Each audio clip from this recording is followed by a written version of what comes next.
آزادی کی کبھی شام ہونے نہیں دیں گے، آزادی کی کبھی شام ہونے نہیں دیں گے، ہم اپنے شہیدوں کی قربانی کو کبھی بدنام ہونے نہیں دیں گے۔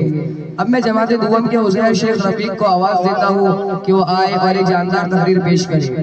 زوردار تعریف کا استقبال کریں۔ جناب صدر محترم استاد کرام اور اس محفل کو چمکانے والے درخش ستارے کی خدمت میں میرا سلام۔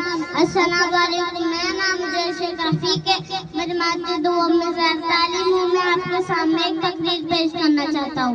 امید ہے کہ آپ سب خیریت سے ہوں گے۔ اللہ تعالیٰ آپ کو اپنے دامان میں رکھے۔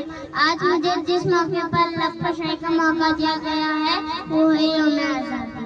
آج جس ملک پر ہم زندگی بسر کر رہے ہیں اس قائد عظیم پنڈت جواہر لال نہرو، گاندھی جی، لیاقت علی خان، علامہ اقبال، جواہر رحمت علی کی بدولت ہے۔ اگر قائد اعظم کو نرجس نہ بنے ہوتا، اگر رہنماؤں نے ہندوستان کا خواب نہ دیکھا ہوتا تو آج ہم انگریزوں کے غلام ہوتے اور ان کے ظلم و ستم کا نشانہ بنتے۔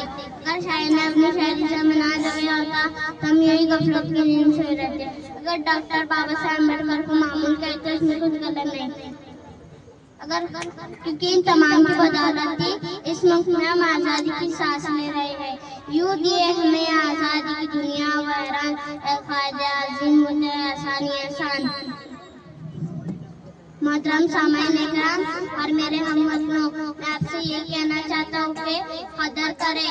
میں یہ شعر پہ اپنی تقریر ختم کرنا چاہتا ہوں۔ شگفتہ پاسی مگر تم نہیں پاتے، شگفتہ پاسی مگر تم نہیں پاتے، میں یوں منزل سے گزرا ہوں اب تک یاد آتی ہے۔ تھینک یو، جزاک اللہ، جے ہند، جے بھارت۔